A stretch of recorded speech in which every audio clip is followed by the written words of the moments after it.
साहेब बंदगी सतनाम।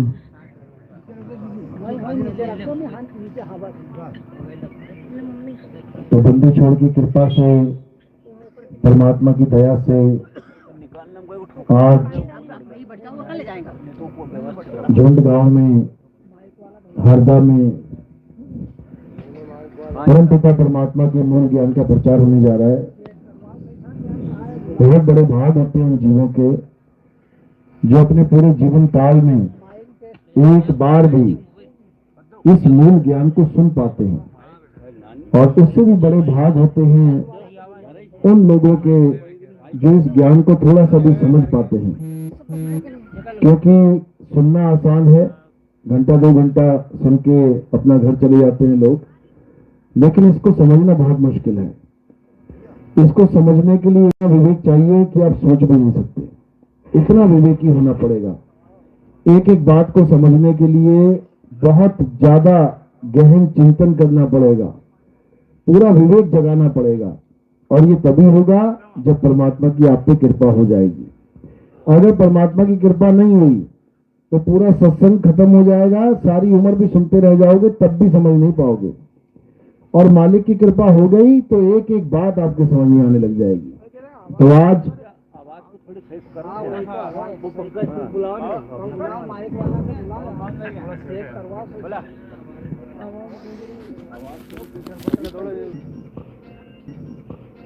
तो जब विवेक जाग जाएगा तो समझ लो कि अब काम बनना शुरू हो जाएगा।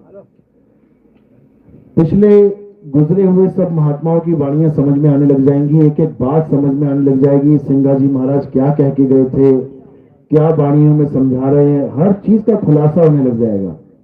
अभी तक तो केवल वाणियां पढ़ रहे थे, वाणियां गा रहे थे, अब वाणियां समझ में आने लग जाएंगी। कब?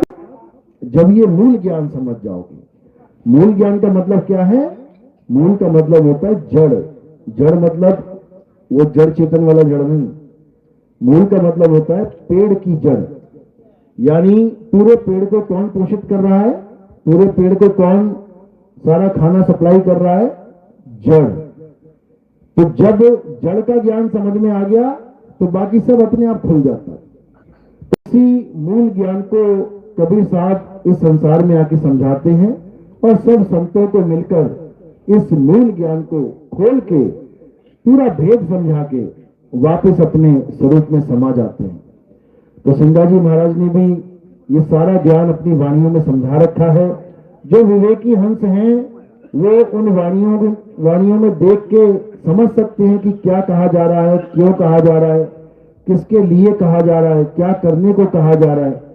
और जो नहीं समझ पाता बेचारा, वो ऐसे ही वाणियां गाता हुआ इस देह को त्याग के चला जाता है, शरीर छोड़ के चला जाता है। उसको मूल भेद समझ में ही नहीं आता कि आखिर करना क्या था। तो आज उसी मूल भेद को समझेंगे कि आखिर वो क्या चीज है जो सब संतों ने अपनी वाणियों में गाई है, जिसकी महिमा हर संत ने गाई है, हर साधु ने गाई है, लेकिन लोग समझ नहीं पाते, इसलिए एक दूसरे से दूर हो जाते हैं, एक दूसरे के मत को नहीं समझ पाते हैं, एक से अनेक हो जाते हैं। लेकिन जब मूल ज्ञान आ जाता है तो सब जितने भी अनेक होके बैठे हैं ये सब एक हो जाते हैं। कबीर साहब ने इसी मूल ज्ञान का प्रचार पूरे विश्व में किया। आज उसी का डंका पूरे विश्व में बजाया जा रहा है। तो आज का सत्संग शुरू करने से पहले परमपिता परमात्मा के चरणों में बंदगी करेंगे, एक जयकारा लगाएंगे और फिर सत्संग शुरू करेंगे। बोलिए परमपिता परमात्मा की, सदगुरु बंदी छोड़ कबीर साहेब की, सभी संतों की, सभी भक्तों की, सदगुरु मदनपति साहेब की, दीवान जवाहरपति साहेब की, सदगुरु राम अनुराग साहेब की, सदगुरु राम सेवक साहेब की, सदगुरु वैरागपति साहेब की, कलियापुर धाम की, सदगुरु सिंगाजी महाराज की, सकल हंस को बंदगी, साहेब बंदगी सतनाम। तो कबीर साहब पूरे विश्व में सत्य का डंका बजाने के लिए आते हैं और भूले हुए जीवों को अपने घर का रास्ता बताने के लिए आते हैं। हम जीव इस संसार में जब से आए हैं, जब से हमने पहला जन्म लिया है, तब से लेके आज तक हम बार बार जन्म लेते ही आ रहे हैं। एक भी ऐसा जीवन नहीं है जो हमने त्यागा हो और अगला जीवन ना पकड़ा हो। एक भी ऐसी देह नहीं है जो हमने त्यागी हो और अगली देह ना पकड़ी हो। आज भी ये देह इसलिए पकड़ के बैठे हैं क्योंकि पिछली देह त्याग दी है, समझो। यानी बार बार जन्मना, बार बार मरना। किसका जन्मना, किसका मरना? देह का। उसको हम अपना जन्म और मरण मान बैठे हैं। मैं जिंदा हूं, मैं मर जाऊंगा, मैं पैदा हुआ, मैं नष्ट हो जाऊंगा। ये सारे भ्रम अपने मन में पाल के बैठे हैं। ना तो हम कभी पैदा हुए और ना ही हमारा कभी अंत होगा। क्यों? क्योंकि वाणी क्या रही है? ईश्वर अंश जीव अविनाशी। अविनाशी का मतलब क्या होता है? 2, 4, 5, 10, 60, 70 साल में मर जाने वाले को अविनाशी कहते हैं। अविनाशी का मतलब है जिसका कभी मरण ही ना हो, जो कभी मरे ही ना, उसे अविनाशी कहते हैं। तो जीव क्या है? अविनाशी। लेकिन लोग जीव को भी नहीं समझ पा रहे। परमात्मा को समझना तो बहुत दूर की बात है, जीव को भी नहीं समझ पा रहे। जीव को भी कह रहे हैं कि ये मर जाता है और जन्म लेता है, कभी नहीं लेता। कौन मरता है, कौन जन्म लेता है? ये शरीर लेता है। और जीव क्या है? इस शरीर को चला रहा है, इस शरीर में विराजमान है। जैसे एक पिंजरे में तोता विराजमान है, पिंजरे का तो जन्म और मरण होता रहेगा, लेकिन तोता अविनाशी है। तोता क्या कर रहा है? एक पिंजरे में बैठा है, उसको छोड़ के दूसरे पिंजरे में बैठ जाता है, उसको छोड़ के तीसरे पिंजरे में बैठ जाता है। तो पिंजरा कहां है उस तोते का? ये पिंजरा ही है। 5, 25, 3 का पिंजरा, वामे तुमको राखे हो, तुमको बिसर गई सुध घर की, ये महिमा अपनी भाखे हो। कौन? ये अलख निरंजन। इसी को संतों ने काल निरंजन बोला है। ये अलख निरंजन तुम्हारे घर का द्वार बंद करके बैठ गया है, यानी तुम्हें वापस अपने मालिक के चरणों में नहीं जाने दे रहा है। ये अपनी महिमा गवा रहा है, अपनी पूजा करवा रहा है। लेकिन लोगों को समझ में ही नहीं आता कि कैसे। जिस पर दया मालिक की होती है वही जान पाता है कि अलग निरंजन क्या है और इससे कैसे बचना है। तो साहिब समझा रहे, साधो निरंजन जाल पसारा। इस निरंजन ने ऐसा जाल बुन दिया है कि कोई नहीं बच सकता। स्वर्ग पाताल रचियो महिमंडल, अरे 3 लोक विस्तारा, साधो निरंजन जाल पसारा। ये 3 लोक क्या है जिसमें तुम रह रहे हो? ये सूरज, चांद, सितारे, धरती, आकाश, पाताल, ये सब क्या है? ये 3 लोक विस्तारा है। इसी 3 लोक में तुम रह रहे हो और ये सोच के रह रहे हो कि मैं तो अपने परमात्मा के घर में रह रहा हूं। ये दुनिया किसने बनाई है? परमात्मा ने। क्या लगता है? अगर ये दुनिया परमात्मा ने बनाई होती तो इस दुनिया में कोई भी गड़बड़ घोटाला ना हो रहा होता, इस दुनिया में मौत के तांडव नहीं हो रहे होते, इस दुनिया में भूकंप, सुनामी नहीं आ रही होती, इस दुनिया में ऐसा कुछ नहीं हो रहा होता जिससे जीव घबराए, डरे, क्योंकि उसके मालिक का घर है ये। अपने घर में भी अपने बच्चों को डरा के कोई रहता है क्या? तो ये मालिक का घर नहीं है। ये किसका घर है? ये तो घर है काल का। ये काल भगवान का घर है और इस घर में उसी का राज चलता है। यहां पर कोई भी अमर नहीं है, सबने मरना है। ये जितने भी शरीर बैठे हुए हैं सबने मरना है एक दिन, एक भी अमर नहीं है। तो ये काल की नगरी है, काल का लोक है और इसमें फंसाने के लिए उसने 2 जाल बुने हुए हैं। कौन कौन से 2 जाल? पाप और पुण्य का जाल। पाप पुण्य 2 जाल है, समझ लो। जब तक इन दोनों जालों से न्यारे नहीं हो गए तब तक इसी में उलझे रहोगे। अब इन दोनों जालों से न्यारा कौन होगा? जो पाप और पुण्य से ऊपर उठ जाएगा, जो अकर्ता होके इस जीवन को जिएगा। ना तो वो पाप कर रहा है, ना ही वो पुण्य कर रहा है। अगर उसने अपने अंदर ये भावना पैदा कर ली कि मैंने पाप कर दिया या मैं पुण्य कर रहा हूं, तो उसका वापस आना निश्चित है। अरे पाप पुण्य ये दोनों बेड़ी, एक लोहे एक कंचन केरी। पाप करोगे तो लोहे की बेड़ियां डल जाएंगी, पुण्य करोगे तो सोने की बेड़ियां डल जाएंगी। सोने की बेड़ी कैसी होती है? देखना कभी करोड़पतियों को गले में 2 4 5 बेड़ियां लेके घूम रहे हैं, यानी सोने की चैन।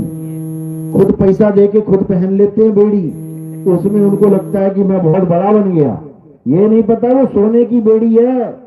तुझे लटका दिया काल भगवान ने अधर में, बीच में लटका दिया। तो कबीर साहब इसी को समझा रहे हैं कि जब तक ये पाप और पुण्य से तुम न्यारे नहीं हो जाते, ये सुख और दुख की चाह से तुम न्यारे नहीं हो जाते, तब तक तुम्हारी मुक्ति नहीं हो सकती। क्योंकि ये सारी भक्ति, ये सारी पूजा पाठ सुख और दुख का ही खेल है। मंदिर भरे पड़े हैं, मूर्ति के आगे लोग खड़े हुए हैं, किस लिए? कि भगवान जी सुख दे दो। सारे गुरुओं के दरबार भरे पड़े हैं, क्यों? दुखी आत्माएं बेचारी सुख ढूंढने के लिए जा रही है। इतना भी नहीं समझ पा रही है कि मेरे किए कर्म ही मेरा दुख का मूल कारण है, मेरे द्वारा किए कर्म। एक ही परिवार में 5 लोग हैं, पांचों को अलग अलग कर्मों के द्वारा अलग अलग जीवन मिला हुआ है। एक बहुत खुश है, दूसरा टेंशन में बैठा हुआ है, तीसरा किसी और की चिंता कर रहा है, चौथा मनमौजी है, बिल्कुल मजे ले रहा है। यानी हर इंसान के अपने कर्मों के अनुसार ही जीवन बन जाता है। अगर तुम्हारे जीवन में दुख आ रहा है, इसका मतलब तुमने पिछले जन्मों में बहुत दुख दिया लोगों को, तो वापस मिल रहा है। और तुम्हारे जीवन में सुखी सुख आ रहा है, इसका मतलब तुमने खूब सुख शांति दी है लोगों को, तो वापस मिल रही है। बिल्कुल सिंपल। इसमें कोई देवी देवता, कोई भगवान कुछ नहीं कर सकता। और जो लोग ये सोचते हैं कि मैं तो उस धाम में गया था और मेरे वहां कष्ट कट गए, ये उसकी गलतफहमी है। याद रखना, कष्ट इसलिए कटे हैं क्योंकि उसके पाप में पुण्य का उदय हो गया। यानी पिछले जन्मों के जो पापों का फल भोग रहा था, उसी में कोई ऐसा पुण्य आ गया कि वो पापों के ऊपर भारी पड़ गया, तो कष्ट कम हो गए, सुख ज्यादा हो गया। अब सारा क्रेडिट कहां दे दिया? वो बाबा जी को दे दिया, वो किसी देवताओं को दे दिया, वो किसी भगवान को दे दिया। समझो बात को, ऐसा नहीं होता है। ये तुम्हारे कर्मों की खेती है। सुख और दुख तुम्हारे कर्मों की वजह से मिल रहा है। और तुम्हें ही नहीं, भगवानों को भी कर्मों की वजह से सुख और दुख मिला है। नारद मुनि को श्राप, नारद मुनि के साथ खिलवाड़ किया विष्णु जी ने, तो नारद मुनि से श्राप मिल गया विष्णु जी को, यानी अपने ही कर्म का फल मिल गया। राम बनके 14 साल वनवास में भटकना पड़ा उस एक श्राप की वजह से। फिर राम जी बनके बाली को मारा, फिर श्राप लग गया। अब कृष्ण बनके पैर में तीर खाना पड़ गया उसी बाली का। तो ये क्या है? ये कर्मों की खेती है, सबको भुगतना पड़ेगा। ऐसा कोई नहीं है जो इससे बच सके। तो इसके ऊपर ज्यादा फोकस नहीं रखना है। सुख और दुख, यहां सुखी भी मरेगा और दुखी भी मरेगा। फोकस किस पे रखना है कि यहां से जब हम जाएंगे तो कैसे जाना है, बस। अंत भला तो सब भला, यहां से कैसे निकलें इस पे फोकस करना है। तो कबीर साहब समझा रहे हैं, आए हैं तो जाएंगे, राजा रंक फकीर, एक सिंहासन चढ़ चले और एक बंधे जंजीर।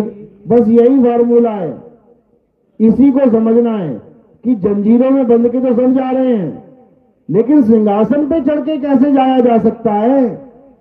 ये कौन सा फार्मूला है जिससे हम सिंहासन पे बैठ के जाएंगे? इसको कैसे प्राप्त किया जाए?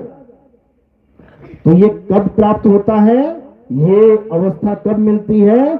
जब आप किसी भेदी गुरु की शरण में जाते हैं और वो तुम्हें ऐसा गुप्त भेद बताता है जिससे तुम्हारी गति सिंहासन पे बैठ के होती है, सीढ़ियों में जकड़ के नहीं जाओगे। कबीर साहब समझा रहे हैं, अब तो जाए चढ़े सिंहासन और मिले हैं सारंग पानी, राम कबीरा एक भय हैं, कोई न सके पहचानी। कहते हमें ऐसी अवस्था मिल गई कि अब सिंहासन पे बैठ के जा रहे हैं और राम कबीरा एक भय हैं, यानी हमें वो अवस्था मिल गई जिसे परम पद कहते हैं, जिसे परम अवस्था कहते हैं, जिसे परम आत्मा कहते हैं। अब हम जीवात्मा नहीं रहे, अब हम क्या हो जाएंगे, परमात्मा ही हो जाएंगे। कब? उसमें मिलकर। गंगा नदी पूरे भारत में डोल रही है, एक शहर से दूसरे शहर, दूसरे शहर से तीसरे शहर। किसी भी शहर में किसी भी घाट पे खड़े होके आप देखोगे तो आपको गंगा ही लगेगी, गंगा ही दिखेगी और उसका नाम भी गंगा ही होगा। लेकिन जब वो समुद्र के अंदर गिर जाती है, जब वो समुद्र में चली जाती है, फिर उसे गंगा कोई नहीं कहेगा, फिर वो क्या हो जाएगी, समंदर ही हो जाएगी। इसी प्रकार जब हम सच्चे परमात्मा की भक्ति करेंगे, सत्य साहिब की भक्ति करेंगे, उसकी सच्ची बंदगी हमें मिल जाएगी, तब हम जीव नहीं रहेंगे, तब हम जीव से तीव हो जाएंगे। गरीबदास जी महाराज समझा रहे हैं, कोटि तो ब्रह्मा भय और कोटि भय ईश, साहिब तेरी बंदगी से ये जीव हुए जगदीश। ये जीव ही जगदीश हो जाता है, लेकिन लोग इस भेद को समझ नहीं सकते। क्यों? क्योंकि वो तुम्हें एक शरीर मान बैठे हैं। वो क्या कहेंगे, अरे ये कैसे परमात्मा हो सकता है, ये तो कमजोर सा है, ये तो निर्बल है, ये तो बिल्कुल अलग ही दिख रहा है, बच्चा है, बूढ़ा है, जवान है, ये परमात्मा कैसे हो सकता है। वो नहीं जानते कि ये शरीर है, ये तो आत्मा भी नहीं है। परमात्मा तो क्या होगा, शरीर नाशवान है, जीव अविनाशी है, परमात्मा अविनाशी है। अविनाशी ही अविनाशी को प्राप्त करेगा, यानी ये जीव अविनाशी अपने असली स्वरूप को प्राप्त करेगा, तब उसकी गति हो जाएगी। केवल इतनी सी बात समझनी है, इतनी सी बात समझ में आ गई तो समझ लो काल का जाल टूट जाएगा। उसके बाद तुम्हारा जन्म मरण नहीं होगा। ये तुम्हारे घर में जो बच्चे पैदा हो रहे हैं, ये तुम्हारे घर में जो जितनी मृत्यु हो रही है, किसकी वजह से, इसी काल भगवान की वजह से। यही है जो सबको पैदा कर रहा है और सबका नाश कर रहा है। तो क्या करना है, अब हमने ये जानना है कि इस काल के जाल से कैसे बचें, ये बार बार जन्मना मरना खत्म हो जाए। तो साहिब समझा रहे हैं, बचना चाहो काल जाल से तो चीनो शब्द हमारा, और कहें कबीर अमर कर राखूं जो निज होए हमारा। कहते हैं अगर बार बार जन्मने से, बार बार मरने से बचना है तो क्या करना पड़ेगा, मेरे द्वारा बताया हुआ शब्द इसको छीनना पड़ेगा कि आखिर शब्द होता क्या है। गुरु के द्वारा जब हम नाम दीक्षा लेते हैं तो नाम दीक्षा में कौन सा शब्द मिलता है, हमें ये जानना पड़ेगा। क्या वो शब्द हिंदी का है, क्या वो पंजाबी का है, क्या वो अरबी का है, क्या वो अंग्रेजी का है, क्या वो Chinese, Japanese, Portuguese, Spanish, Dutch, French, दुनिया भर की भाषाएं हैं। कौन सी भाषा का वो शब्द है जो मेरा गुरु मुझे दे और मेरा बेड़ा पार हो जाए। अभी जितने लोग यहां बैठे हैं सबने कौन सी भाषा का शब्द ले रखा है पता है? तुम हिंदुस्तान में हो, हिंदी चलती है यहां पे, तो गुरुजी ने कौन सा शब्द दे दिया? हिंदी का।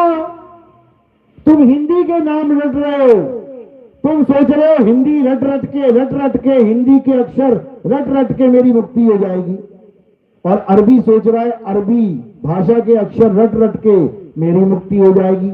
क्या बना है अरबी भाषा में? कलमा बना है अरबी भाषा में, नमाज बनी है अरबी भाषा में, वो अरबी भाषा को बार बार बार बार बार बार रट रहा है, तुम हिंदी भाषा को बार बार बार बार रट रहे हो, अंग्रेज अंग्रेजी भाषा को रट रहा है। सब अलग अलग भाषाओं के चक्कर में पड़े हुए हैं। क्यों? क्योंकि वो मूल भेद को नहीं जानते, वो उस तत्व को नहीं जानते जिसके ये नाम है, जिसको सोहंग कहते हैं। सोहंग क्या है? ये सोहंग नाम तो ले लिया, ओम सोहंग, ओम सोहंग। क्या है ये ओम? क्या है ये सोहंग? जब तक तत्व ज्ञान को नहीं जानोगे तब तक तुम तोते की तरह रटते रह जाओ, कल्याण होने वाला नहीं है। गरीबदास जी महाराज समझा रहे हैं क्या है ओम, क्या है सोहंग, समझा रहे हैं। ओ हम काया मरी मरी जाए, सोहंग फिर गोता खाए। ओम मारे ओम मरे, सोहंग लख 84 फिरे। समझा दिया उन्होंने कि क्या है ओम, क्या है सोहंग। अब जो लोग ओम और सोहंग का जाप कर रहे हैं वो किसको याद कर रहे हैं? तुम्हें लग रहा है कि परमात्मा को याद कर रहे हैं, जबकि किसको याद कर रहे हैं? ये काया और जीव का नाम है। ओहम काया मरी मरी जाए, सोहंग जीव फिर गोता खाए। 84 में गोता खा रहा है ये सोहंग जीव, लेकिन लोगों को नहीं पता। ओम सोहंग लेके बैठे हैं, जप रहे हैं, जन्म बर्बाद कर रहे हैं अपना। ये जन्म बर्बाद होना कब खत्म होगा? जब तत्व ज्ञान आ जाएगा। कबीर साहब कह रहे हैं ओ हम सो हम तत्व विचारा, बंक नाल में किया संभारा।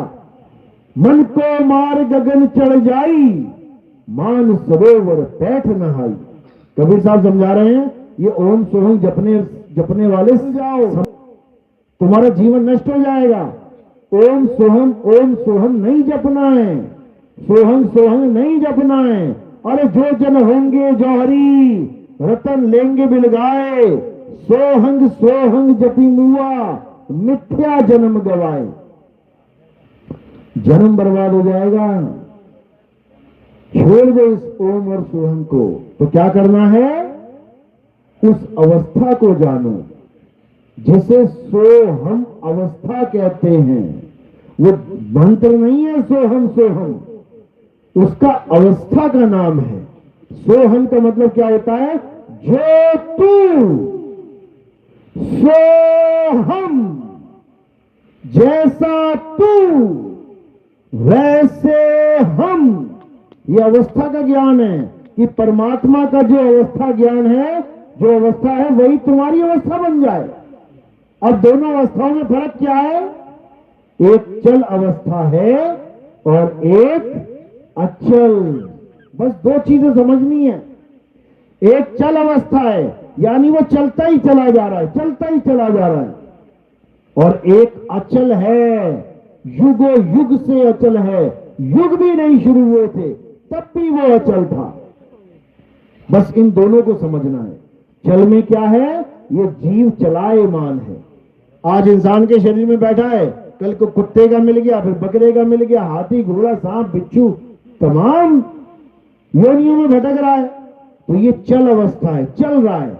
दिल्ली से मुंबई, मुंबई से कलकत्ता, कलकत्ता से कहीं, कहीं से कहीं चल रहा है। इसलिए जीव कहला रहा है। काया धारण कर ली है, इसलिए जीव कहला रहा है। जन्म मरण में फंस गया है, इसलिए जीव कहला रहा है। और वो अचल, वो ना चलता, वो ना हिलता डुलता, वो ना आता और जाता। उसी की महिमा गाई है संतों ने।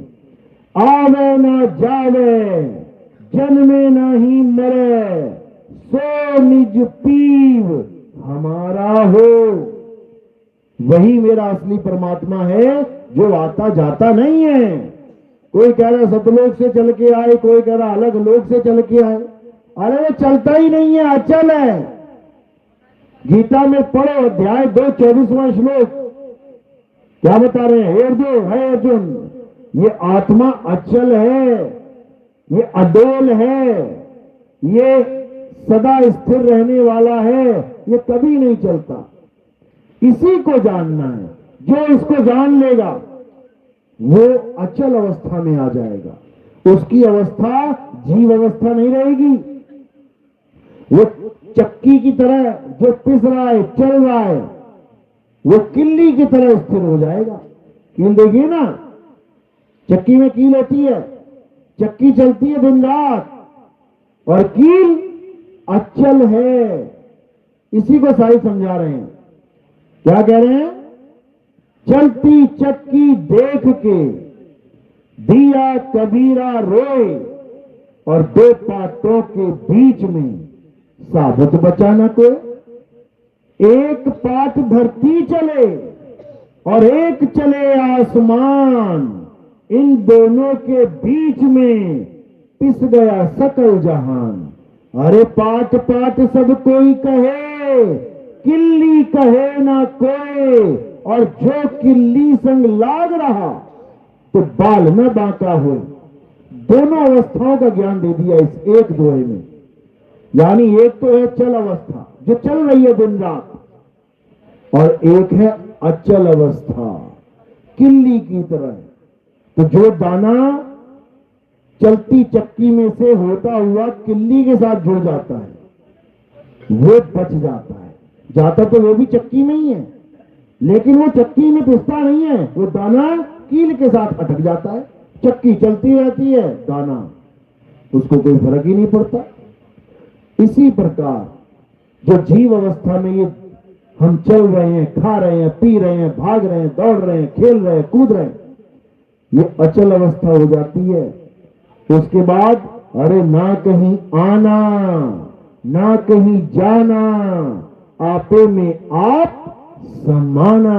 फिर कोई कहे कि हाँ माता स्वर्गवास कर जाना है क्या? स्वर्ग में जाना है? स्वर्ग में नहीं जाना, फिर नरक में भी नहीं जाना। हर जगह से ये मन हट जाएगा और अपने स्वरूप में स्थित हो जाएगा। इसी को बोला है, अज्ञानी को स्वर्ग नरक है, हरि जाने को नहीं, और जिस भव से सब लोग डरते हैं सो भय हमरे नहीं। जिस मौत से सब डरते हैं हम इंतजार करते हैं उसका। क्यों? क्योंकि हमारे गुरु ने हमें भेद बता दिया है कि जब मौत आएगी तो करना क्या है।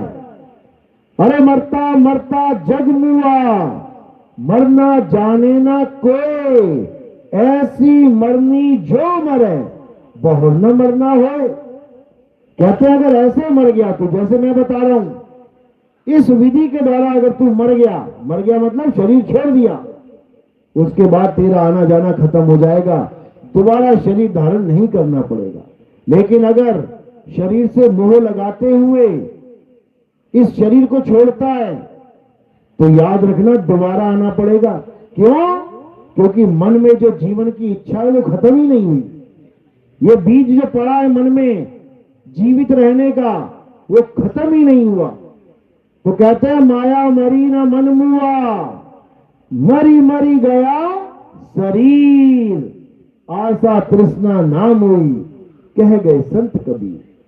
कहते हैं ये काया को जिंदा रखने की जो आस लगा रखी है तुमने, सारी उम्र का पैसा डॉक्टर को देने के लिए तैयार हो कि डॉक्टर साहब ये सारा पैसा रख लो, मुझे जिंदा रखो, बस मरू ना मैं।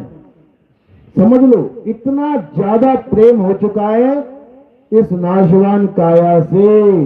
और पता भी है कि चाहे कुछ भी कर लो, चाहे किसी मंदिर चले जाओ, मस्जिद चले जाओ, गुरुद्वारे चर्च चले जाओ, किसी गुरु के पास चले जाओ, किसी भी भगवान की पूजा कर डालो, मरना पड़ेगा। यानी काया छोड़नी पड़ेगी, बच नहीं सकते।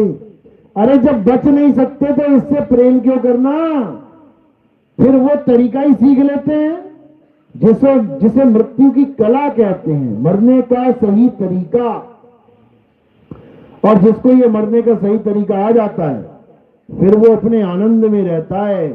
फिर मौत उसको डरा नहीं सकती, मौत उसको हिला नहीं सकती।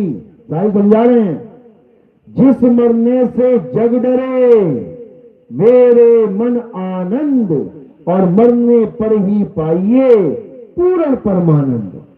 कहते हैं अगर ऐसी मौत आ गई जैसी हम बता रहे हैं, इतना आनंद आएगा, इतना तुम कहोगे पहले क्यों नहीं आ गई। अगर इसमें इतना आनंद है मरने मरने में, तो पहले क्यों नहीं आ गई। क्योंकि तुम्हें पता ही नहीं है अभी कि मौत कहते किसे हैं। मौत कहते हैं शरीर छोड़ने को। जब हम शरीर छोड़ेंगे और अपने स्वरूप में स्थित हो जाएंगे तो हम क्या हो जाएंगे, अमर। हम अमर हो जाएंगे, क्योंकि हमने शरीर को छोड़ा है, मरे नहीं है। मरा कौन है, मरा शरीर है जिसको हमने छोड़ दिया है। शरीर की मृत्यु हो रही है, हमारी नहीं, हम तो छोड़ रहे हैं। जैसे इस माला को हमने पकड़ा है, अब इसको अगर मैं छोड़ूंगा तो कौन गिरेगा। ये देखो, मैं वहीं का वहीं हूं और मैंने माला को छोड़ दिया, माला वहीं गिर गई। अब इस माला को देख देख के लोग क्या कह रहे हैं कि ये मर गया। कौन मर गया, जिसने शरीर को पकड़ा हुआ था। और कह भी रहे हैं मेरे पिताजी ने 5 बजे शरीर छोड़ दिया, तो मरा कौन, पिताजी मरा कि शरीर। बस इसी को समझना है। कह भी रहे हैं कि माता ने शरीर छोड़ दिया, फिर भी माता को मार दे रहे हैं, माता का तेरवी कर दे रहे हैं। माता की मरा शरीर है, माता ने छोड़ा है और माता की तेरवी करने में लगे हुए हैं। बस इसी को समझना है। जब ये समझ में आ जाएगी बात, उसके बाद तुम्हारे जीने का अंदाज ही कुछ और हो जाएगा। 2 बच्चे हैं, एक को तैरना आता है, एक को तैरना नहीं आता। सड़क पर तो दोनों शेर हैं, सड़क पे दोनों शेर हैं, लेकिन जब नदी आ गई सामने फिर क्या होगा, फिर उसमें से एक डरने लग जाएगा, उसकी हालत खराब होने लग जाएगी, बचाव बचाव करने लग जाएगा। क्यों, क्योंकि उसको तैरना नहीं आता। वो पानी में जाएगा और बचाव बचाव करता फिरेगा, डरेगा। और जो दूसरा है वो धरती पे भी शेर है और पानी में भी वो शेर ही है, क्योंकि उसे पता है कि कैसे तैरना है। इसी प्रकार बंदी छोड़ कबीर साहब हमें समझाते हैं कि तुमने दुनिया में कैसे रहना है, यानी जीवन कैसे जीना है, और तुमने अंत समय में शरीर कैसे छोड़ना है। दोनों प्रकार का ज्ञान कबीर साहब हमें समझाते हैं। और जो कबीर साहब की वाणी पर अपने जीवन को आधारित कर लेता है, फिर उसे कोई यम का डर नहीं रह जाता, फिर उसके लिए काल का कोई जाल नहीं रह जाता, फिर उसके लिए जन्म और मरण नहीं रह जाता, बिल्कुल भी नहीं। समझ लो, फिर ये जैसे कहते हैं जी डेट ऑफ बर्थ, तुम्हारी जन्म तिथि क्या है। सबको अपनी जन्म तिथि याद है, सबको जन्म तिथि याद है, फॉर्म वॉर्म भरते हो ना, जन्म तिथि लिखनी पड़ती है, सबको याद है। जिसको अपनी जन्म तिथि याद है वो पक्का मरोगे एक दिन। क्यों, कारण क्या है, क्योंकि जब जन्म तिथि याद है तो फिर मरण तिथि भी याद कर लोगे एक दिन। लोग तुम्हारा जन्मदिन मना रहे हैं तो मरण दिन भी याद कर लेंगे, आज के दिन मर गया था। ना तो तुम्हारा कभी जन्म हुआ है, ना ही तुम्हारी कभी मृत्यु होगी। ये काल का जाल है कि तुम्हारे दिमाग में फिट कर दिया गया है कि तू एक दिन मरेगा, और तुम ये मान बैठे हो भैया मरना तो पड़ेगा। अरे तू कभी नहीं मरेगा। इस संसार में अगर कोई झूठ है, सबसे बड़ा झूठ है, तो वो यही है कि तुम्हारा जन्म और तुम्हारी मृत्यु होती है। इसको दिमाग से निकाल दो। ईश्वर अंश जीव अविनाशी, तुम अविनाशी जीव हो। अविनाशी का कब से डेट ऑफ बर्थ होने लग गया भाई। ये शरीरों की डेट ऑफ बर्थ है, ये शरीरों की पुण्यतिथि है। लेकिन जब कबीर साहब तुम्हारे जीवन में आ जाएंगे फिर ये डेट ऑफ बर्थ वाला खेल खत्म हो जाएगा। फिर क्या हो जाएगा, फिर तुम अमर हो जाओगे। कबीर साहब का मकसद नाम जपवाना नहीं है कि कोई कह रहा ओम सोम जपवाने आए थे, कोई कह रहा हरियम कलियम शरियम जपवाने आए थे, कोई कह रहा ज्योति रंजन ओंकार अहंकार जपवाने आए थे, कोई कह रहा सत्पुरुष अकाल मूरत शुभ स्वरूपी राम जपवाने आए थे, कोई कह रहा राम राम जपवाने आए थे, कोई कहता हरे कृष्ण जपवाने आए थे। अरे जपवाने वो कुछ नहीं आए थे, वो छुड़वाने आए थे। जो तुम नाम जप रहे हो वो छुड़वाने आए थे, समझो। और तुम्हें आत्मा का ज्ञान बताने आए थे। जब तुम्हें आत्मा का ज्ञान हो जाएगा तो तुम क्या हो जाओगे? आत्मा ही हो जाओगे। जिसका ज्ञान तुम्हें हो जाए तुम वही हो जाते हो। तुम्हें म्यूजिक का ज्ञान हो गया, तुम म्यूजिशियन बन गए। तुम्हें साइंस का ज्ञान हो गया, तुम साइंटिस्ट बन गए। तुम्हें अंग्रेजी का ज्ञान हो गया, तुम अंग्रेज बन गए। तुम्हें गणित का ज्ञान हो गया, तुम गणितज्ञ बन गए। तुम्हें अर्थशास्त्र का ज्ञान हो गया, तुम अर्थशास्त्री बन गए। और जैसे ही तुम्हें आत्मा का ज्ञान होगा तुम क्या बन जाओगे? आत्मज्ञानी बन जाओगे। तुम आत्मा ही हो जाओगे। और एक बार अगर तुम आत्मा हो गए, अब कब मरोगे? आत्मा कब मरती है? 10 साल बाद, 20 साल बाद, 100 साल बाद, 1000 साल, लाख साल, करोड़ साल, अरब साल, खरब साल, तुम्हारे साल खत्म हो जाएंगे, तुम्हारी गिनती खत्म हो जाएगी, लेकिन ये आत्मा कभी नहीं मरने वाली। तो जब तुम आत्मा ही हो गए तो तुम क्या हो गए? अमर।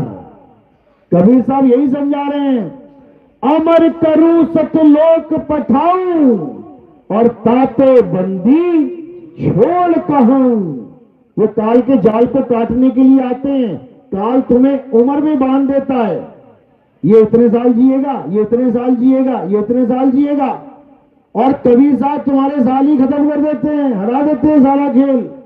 तुम्हें काया ही नहीं रहने देते। जब तुम काया ही नहीं रहोगे तो मरोगे कब? ये काल के जाल को वो खत्म कर देते हैं। क्या कह रहे हैं? बचना चाहो काल जाल से, चीनो शब्द हमारा, और कहें कबीर अमर कर राखूं। अमर, तुम्हें अमर बना देंगे। तुम्हें मंत्र वंत्र नहीं जपने पड़ेंगे कि मैं इतने मंत्र जप लूं, इतनी माला फेर दूं। अरे माला फेंक इसको, मंत्र छोड़ इसको, और क्या कर? अपनी आत्मा को जान, तब होगा कल्याण। नहीं तो 84 का चक्कर काटना पड़ जाएगा भाई। तो कह रहे हैं माला तो करने फिरे और जीव फिरे मुख माही, ये मनवा दसहूं दिसी फिरे, ये तो सिमरण नहीं। ये सिमरण नहीं है जो तुम इसको सिमरण मान बैठे हो, ये जाप है, जाप। सिमरन और जाप में बहुत बड़ा अंतर है, समझ लो। सिमरन का मतलब होता है स्मरण करना, याद करना, और जाप का मतलब होता है नाम जपना। बहुत बड़ा फर्क है। सिमरन का मतलब है, सिमरन पंजाबी वर्ड है। सिमरन कहां से आया? संस्कृत भाषा में से आया। स्मरण, स्मरण से क्या बन गया? सिमरन। तो स्मरण का मतलब क्या होता है? नाम जपना। स्मरण का मतलब होता है याद करना, नाम नहीं जपना, याद करना, किसी को याद करना। कहते तेरी स्मरण शक्ति बड़ी तेज है। स्मरण शक्ति का मतलब याददाश्त, कि तुम याद बहुत जल्दी कर लेते हो, नाम बहुत जल्दी जप लेते हो, नहीं बोल रहे हैं, तुम याद बहुत जल्दी कर ले। इसी प्रकार जो सच्चा नाम है उसे जपा नहीं जाता, उसे याद किया जाता है। याद, एक को सिमरो नाम का, जो जल थल रहा समाए, और वाही को क्यों सिमरिए, जो जम्मे थे मर जाए। कहते उसको याद कर जिसकी वजह से ये जल थल, ये सारा संसार आधार पे खड़ा हुआ उसके, और वो क्या है? आत्मा। बिना आत्मा के कोई चल सकता है क्या? बिना आत्मा के कोई हिल सकता है क्या? बिना आत्मा के कोई मंदिर, मस्जिद, गुरुद्वारे, कोई चर्च जा सकता है क्या? बिना आत्मा के कोई संतों की शरण में जा सकता है क्या? बिना आत्मा के कुछ नहीं कर सकते।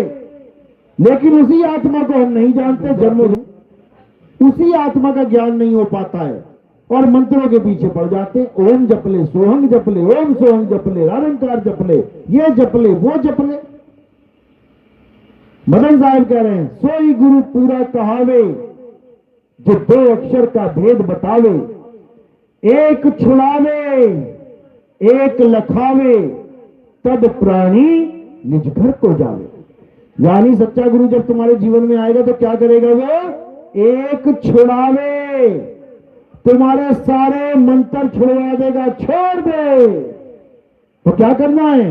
एक लखावे, तुम्हें तुम्हारी आत्मा का ज्ञान करवा देगा, तुम्हें तुम्हारा आत्म तत्व का लखाव करा देगा, तुम्हें तुम्हारे परम तत्व का ध्यान धरना सिखवा देगा। तभी वाणी कह रही है ना, परम तत्व का ध्यान धर, सोहम आपे आप।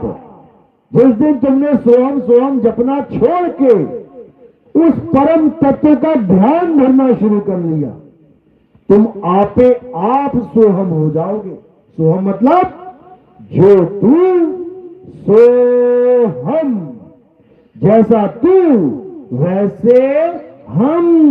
लेकिन इस भेद को ना जानने के कारण 90% जो गुरु हैं वो सोहम सोहम जपने को दे रहे हैं। यही सबसे बड़ी दुविधा है, यही सबसे बड़ा कष्ट है कि बेचारा गुरु भी धारण करके बैठा है, सेवा भी कर रहा है, नाम भी ले लिया है, अच्छा आचरण भी कर रहा है, प्रचार भी कर रहा है, दान चंदा भी दे रहा है, सब कुछ करते हुए अंत में क्या होगा? ये जन्म अकारथ जाए, बर्बाद हो जाएगा जन्म तुम्हारा। इसलिए क्या करना है? अब सोहंग सोहंग नहीं जपना भाई, ये ओम सोहंग नहीं जपना भाई। और क्या करना है? अब आत्मा को जानना है, उस आत्म तत्व को पहचानना है जिसके कारण तुम्हारी सांस चल रही है। ये सोहंग सोहंग सांस में जप रहे हो, आधा सांस लिया सो आधी सांस में, हंग छोड़ दिया आधी सांस में। अरे सांस किसकी वजह से चल रही है? उसको जान। इसीलिए बोला कि सब श्वासों की श्वास में सांसों की भी जो सांस है यानी आत्म तत्व, उसमें ढूंढ, उसमें मिलेगा परमात्मा। आत्मा में ही परमात्मा का वास है। समझ लो कैसे वास है? जैसे तिल के दाने में तिल के तेल का वास है। ज्यों तिल माही तेल है और ज्यों चकमक में आग, तेरा साईं तुझ में है, जाग सके तो जाग। तेरा साईं कहीं बाहर नहीं बैठा हुआ है, तेरा साईं किसी मंत्र में नहीं फंसा पड़ा है, तेरा साईं किसी श्वासों में नहीं अटका पड़ा है। तेरा साईं कहां है? तेरी आत्मा में तेरा साईं है। गुरु ग्रंथ साहब में वाणी आती है, आत्म में राम, राम में आत्म, चीनस गुरुमुख विचारे। यानी जिसके जीवन में गुरुमुख विचार आ जाता है, यानी गुरुओं का ज्ञान आ जाता है, फिर वो परमात्मा को पा जाता है। और कहां पाना है? खुद में पाना है, खुद में। इसलिए मुसलमानों में खुदा नाम रखा गया है। खुदा नाम का क्या मतलब है? खुद में आ। खुद में आएगा तो खुदा को पाएगा, और खुद से जितना दूर हो जाएगा वो 84 में चूर हो जाएगा, हालत खराब हो जाएगी। अभी तो इंसान बन के बैठे, ठंड लगी तो दे सॉल, दे मफलर, दे रजाई, दे हीटर। और जब बन जाओगे कुत्ता बिल्ली बकरा, जंगल में बन जाओगे भेड़ शेर सियार, लेकिन रजाई कंबल, फिर तो हु करोगे बस पूरा। तो इसलिए भाई ये जो जीवन मिला है इसको अच्छे से समझ के लेके लगाना है। अगर ये लेके नहीं लगा तो समझ लो कि बर्बाद हो जाएगा। तो इसलिए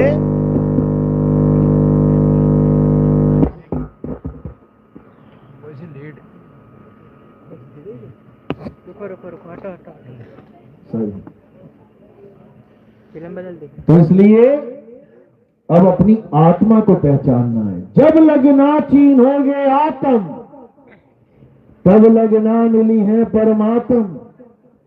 आत्म चीन है परमात्म चीन है, संत कहावे सोए, और यह भेद काया से न्यारा, बूझे बिरला कोई। ये काया से न्यारा भेद है। ये काया में मत घुस जाना कि इंगला पिंगला सुषमना, चढ़ गए सुषमना पे, हालत खराब हो जाएगी।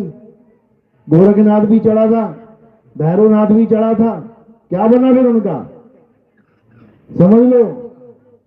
कह रहे हैं साधु सिद्ध त्रिदेव आदि सब, इन 5 शब्द में अटके, मुद्रा साध रहे घट भीतर, फिर औंधे मुंह लटके। बड़े बड़े साधु सिद्ध, हालत खराब हो गई। ये इंगला पिंगला सुषमना में ध्यान लगाते लगाते, इंगला पिंगला सुषमना में नाम जपते जपते जन्म बर्बाद चला गया। लेकिन अब इससे परे हो जाना है। इंगला पिंगला सुषमना को त्याग दो, खत्म करो इसको। इस काया के 7 चक्रों को त्याग दो, खत्म करो इसको। इस काया में होने वाली हर प्रकार की गतिविधि को त्याग दो, चाहे वो सांसें चल रही हैं, चाहे वो नाभि से कुछ उठ रहा है, चाहे वो कहीं जा रहा है, जाने दो उसको, हटाओ उसको। अब क्या करना है, अब उसको जानना है जो ना तो ऊपर उठता है और ना नीचे गिरता है, समझ लो।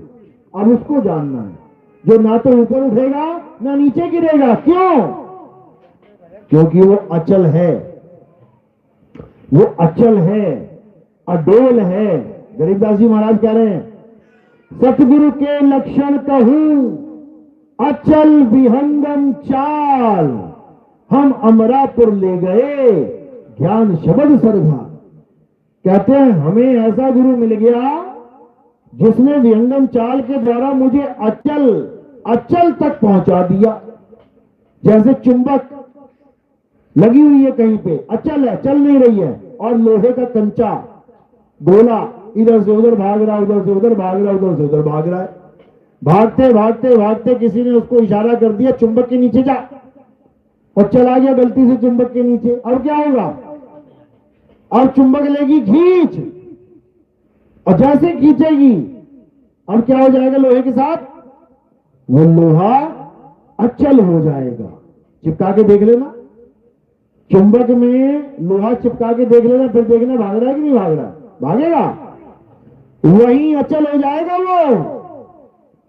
इसी प्रकार ये जो काल भगवान तुम्हें भगा रहा है ना, यहां से वहां, वहां से वहां, वहां से वहां, जब तुम उस चुंबक के साथ जुड़ जाओगे तुम अचल हो जाओगे। काल भगवान की इतनी हिम्मत नहीं कि तुमको छुड़ा सके वहां से। कबीर साहब यही समझा रहे हैं, लोह चुंबक की प्रीत जियो, लोह को लेत उठाए, ऐसा शब्द कबीर का काल से लेत छुड़ाए। जब वो चुंबक लगेगी तो तुम्हें खुद पता लगेगा कौन खींच रहा है। अरे खेचत खेचत खेच कसीसा, सिर ऊपर बैठे जगदीसा। जब वो खींचेगा तब तुम्हें समझ में आएगा कि ये लोह चुंबक की प्रीत होती क्या है। फिर वाणी क्या निकलेगी, अरे तोड़ी ना टूटे, छोड़ी ना छूटे, ऐसी माधो खींच तनी, और मऊलालन सो प्रीत बनी। तब तुम्हें समझ में आएगा कि परमात्मा हमारे अंग संग कैसे है। अभी तक खूब सुना हुआ है, संतों के मुंह से भी सुन लिया, वाणियों में भी सुन लिया, ग्रंथों में भी पढ़ लिया कि परमात्मा हमारे अंग संग है। लेकिन कभी महसूस हुआ क्या, कभी महसूस हुआ?